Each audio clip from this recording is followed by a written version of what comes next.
इसी कड़ी में प्रोग्राम को आगे बढ़ाते हुए डॉक्टर के.एल. भार्गव जी को बुलाना चाहूँगा। कृपया डाइस पे आएँ, अपनी बात को रखें। Doctor K L. भार्गव जी।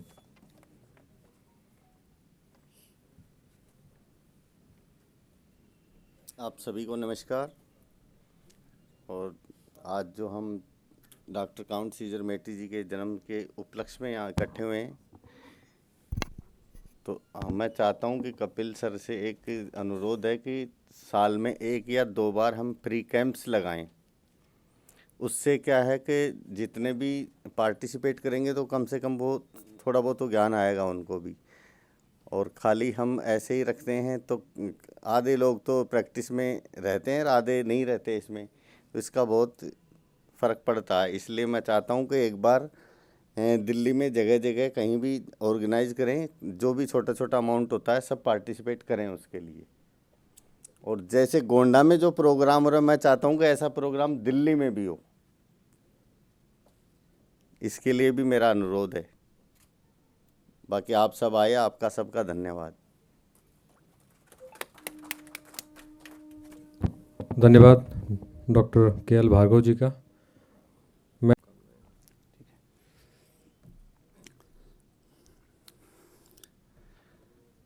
मंच में विराजमान हमारा आदरणीय सम्मानी सभी को मेरे नमस्कार, या मेरे सारे साथी छोटे बड़े सभी के श्रेणी से प्रणाम और प्यार।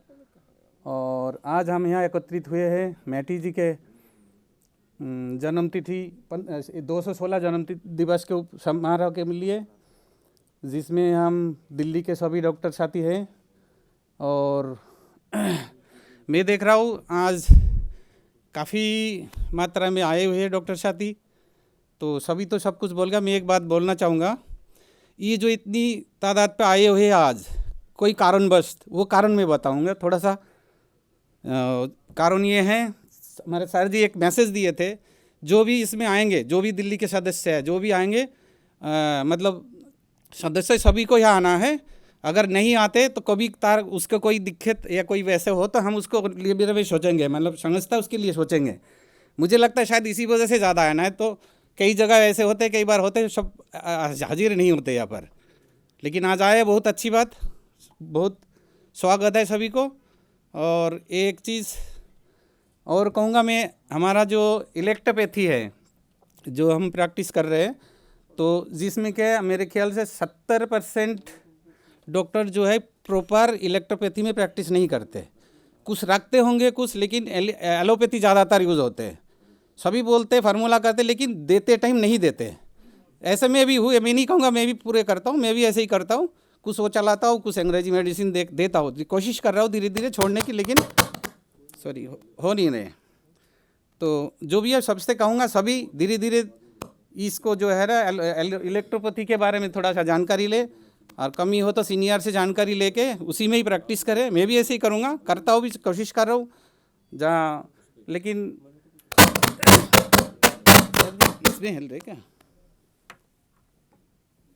शायद इसी में।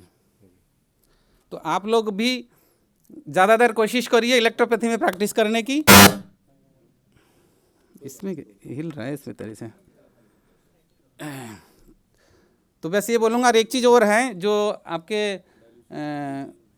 सर, उसमें गोंडा में 13 अप्रैल का जो सेमिनार है, उसमें हम पिछले साल भी गए थे, इस बार भी ज़रूर जाएंगे।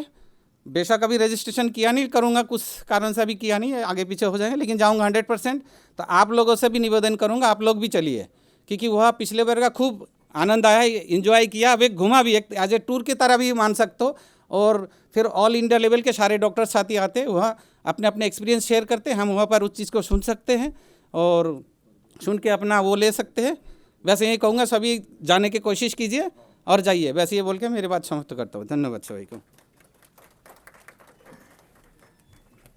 धन्यवाद डॉक्टर पी.के. विश्वास जी।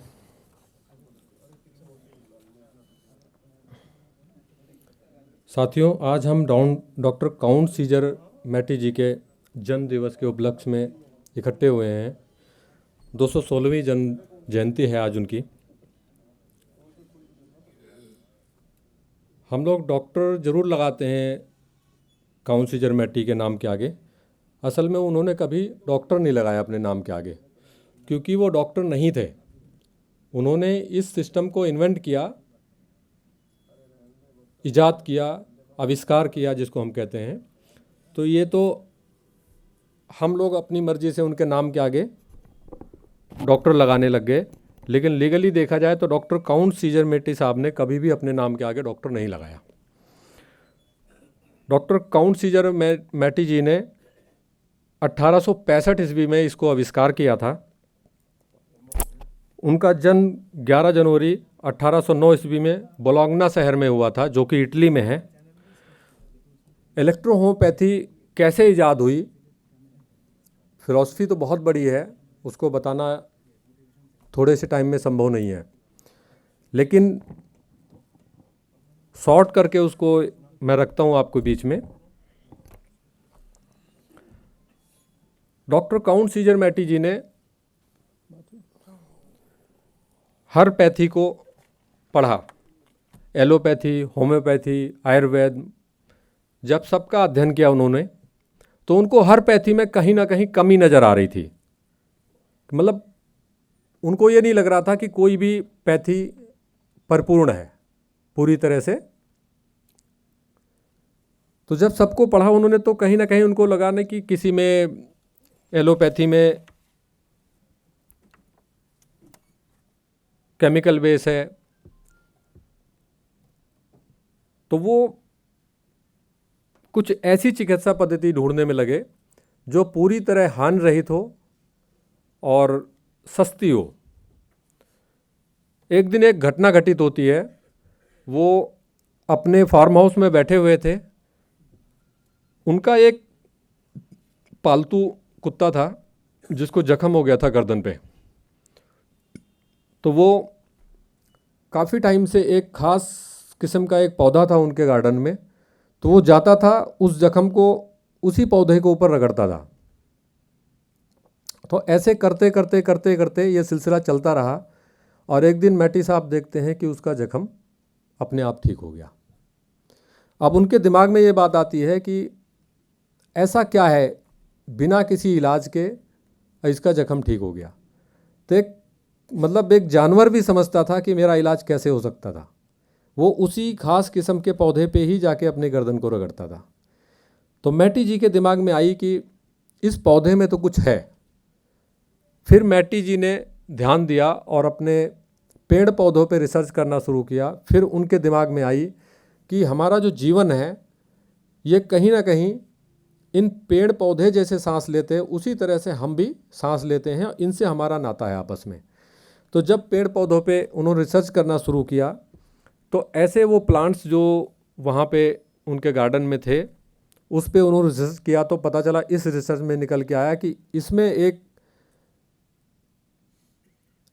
पदार्थ ऐसा है, एक मेडिसिनल प्लांट है वो, जिससे वो उनका कुत्ता ठीक हुआ।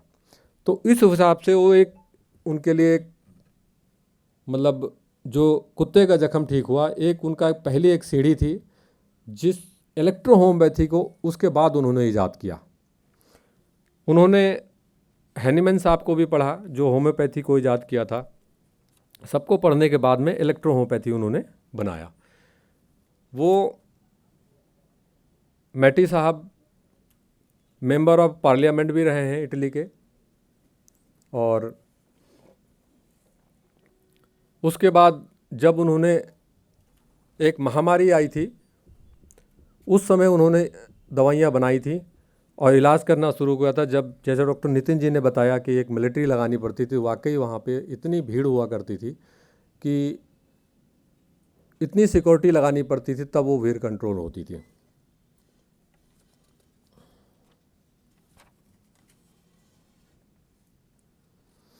इलेक्ट्रोहोम्योपैथी का बेस है रक्त और रस।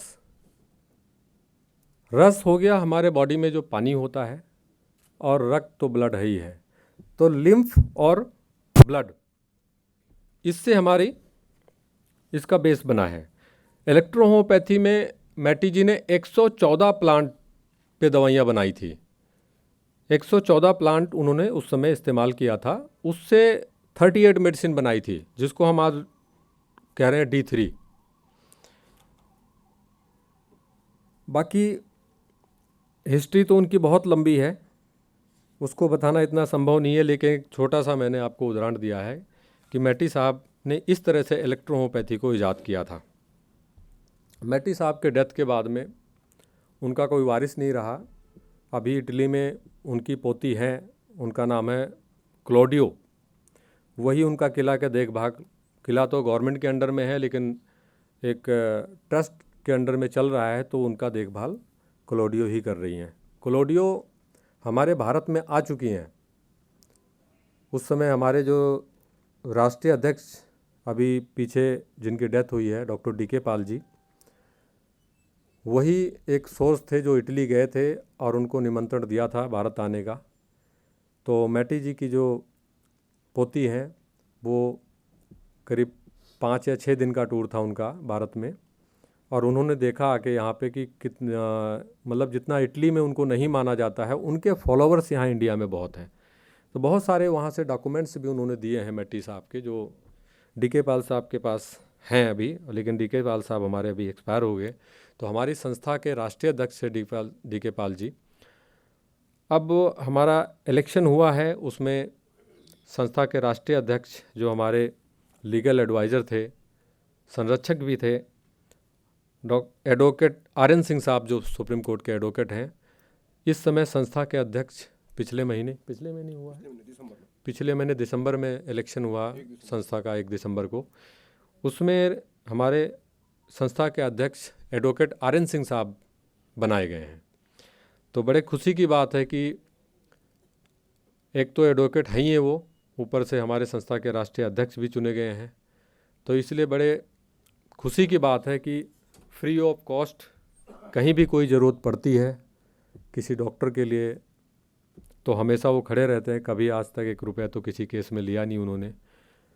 और गवर्नमेंट से जो भी ज़रूरत होती है, जो भी कमेटी बनी, उसमें जितने भी लीगल डॉक्यूमेंट्स तैयार किए गए, सारा कुछ एडवोकेट RN सिंह साहब ने ही, उनके ही सुपरविज़न में तैयार हुआ है।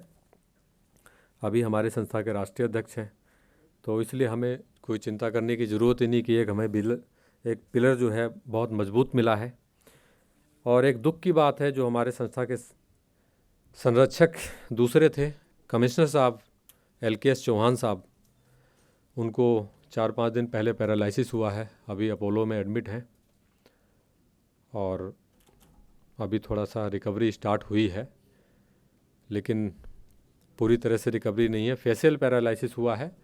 और ये भी देखिए, कमिश्नर की रैंक से रिटायर्ड हैं और बिना किसी लालच के हम लोगों को इतना सहयोग करते हैं। आज उनके बिना इस प्रोग्राम को करना बड़ा अटपटा सा लग रहा है हमें। परसों गए थे ना, परसों मैं और डॉक्टर परविंदर जी मिलने गए थे अपोलो हॉस्पिटल। हम दोनों का हाथ पकड़ के वो रोने लग गए, बोल तो पा नहीं रहे, बस आंखों से आंसू निकले। बड़ा दुख हुआ हम लोगों को कि ये हमारे एक मार्गदर्शक आज इस स्थिति में पड़े हुए हैं। उसके बावजूद भी उनको इलेक्ट्रो होम्योपैथी मेडिसिन पे इतना भरोसा है कि वहाँ भी इलेक्ट्रो की मेडिसिन अपोलो हॉस्पिटल में लेटे हुए हैं, उसके बावजूद भी कह रहे हैं हमें यही दवाई पिलाओ। और एक मेडिसिन उनकी जानी है, डॉक्टर परविंदर जी ने भेज दिया था और वो वैशाली किसी के ऑफिस में रह गई, अभी तक नहीं पहुंच पाई। उसके लिए सुबह से 2 बार तो मेरे पास फ़ोन आ चुका है, 1 बार मैं गाड़ी में था तब उनका फ़ोन आया, मेरे ख्याल से अभी आया था थोड़ी देर पहले, है ना। अब वो मेडिसिन देने, इलेक्ट्रो होम्योपैथी की मेडिसिन, हमें कल अपोलो हॉस्पिटल जाना ही है, क्योंकि बच्चे भी समझाते किसी की बात नहीं मान रहे, कह रहे मैं इलेक्ट्रो से ही ठीक होऊंगा। ठीक है, अब सोचिए इतने हाई रैंक से रिटायर्ड हुए पर्सन हैं, पढ़े लिखे लोग हैं, उसके बावजूद भी उन्होंने कुछ देखा इसमें और कुछ रिजल्ट लिया है, खुद अनुभव किया है, इसलिए उस पर उनको बहुत भरोसा है। और कुछ मेडिसिन डॉक्टर साहब ने तो भिजवा दी थी अगले ही दिन, उनका फ़ोन आया तुरंत, इन्होंने भिजवा दिया था, वो मेडिसिन ले रहे हैं कंटिन्यू। जब हम गए थे वहाँ पे परसों मिलने के लिए, तो उनके घर पे तो मेडिसिन वो प्रैक्टिस तो करते नहीं है, वो तो मेडिसिन परचेज कर लेते हैं, वो 10-10 हज़ार की मेडिसिन ऐसे ही परचेज कर लेते हैं दूसरों को बांटने के लिए। तो उनके घर में इलेक्ट्रो होम्योपैथी की मेडिसिन भरी पड़ी होती है। तो परविंदर जी वाली जो मेडिसिन थी पैरालिसिस बी क्योर करके है, तो वो मेडिसिन तो भिजवाई थी, अभी उनके पास पहुंची नहीं है। 1 जो थी वो पहुंच चुकी, उसको ले रहे हैं वो। अब वो वहाँ पे कह रहे हैं, बोल नहीं पा रहे हैं, इशारों में। अभी फ़ोन पे बात हुई, उनकी बात हमें तो समझ में आई नहीं, लेकिन इशारों में समझ में आ रही थी। तो वो कह रहे हैं और क्या करना है इसमें। अब वो इशारों में कह रहे हैं एक्सटर्नल, मतलब कि ऊपर एक्सटर्नल इलेक्ट्रो होम्योपैथी मेडिसिन जो होती है, हम इंटरनल भी देते हैं और एक्सटर्नल भी देते हैं, और दोनों तरह से काम करती है। एक्सटर्नल यूज भी इसका बहुत ज़बरदस्त है।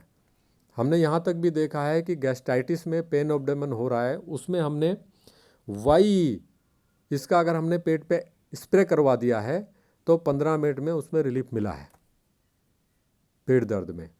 तो उसी तरह कमिश्नर साहब कह रहे हैं कि एक्सटर्नल बाहर से इशारों में बता रहे हैं, तो मैं समझ गया। तो डॉक्टर साहब को कहा एक्सटर्नल, डॉक्टर साहब ने कहा कि आपके घर पे आरी पड़ी होगी रेड इलेक्ट्रिसिटी, तो उसका स्प्रे बनवा के और इस पर लेना है। तो उन्होंने तुरंत बेटे को अपने बोला कि घर से मंगाओ फटाफट। तो आरी का स्प्रे उनका परसों से ही, परसों क्या शायद परसों रात से शुरू किया है, दोपहर में तो हम लोग मिल के आए हैं।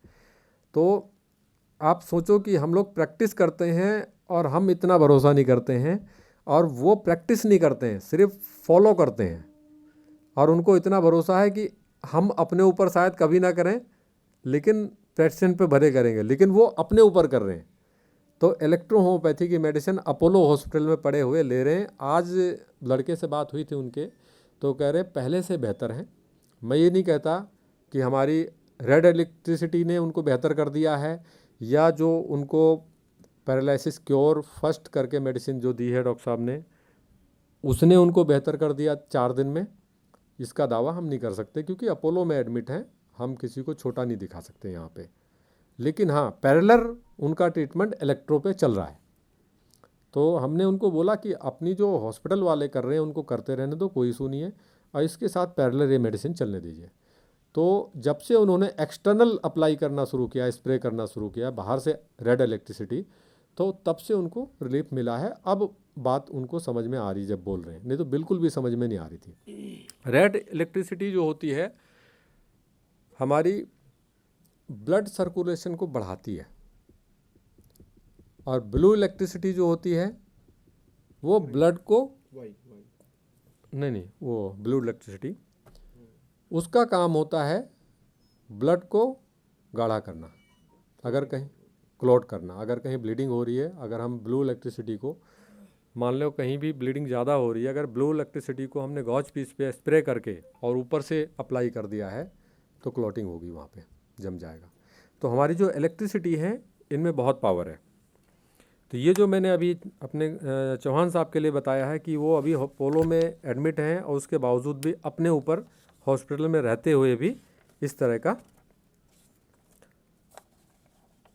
ले रहे हैं मेडिसिन।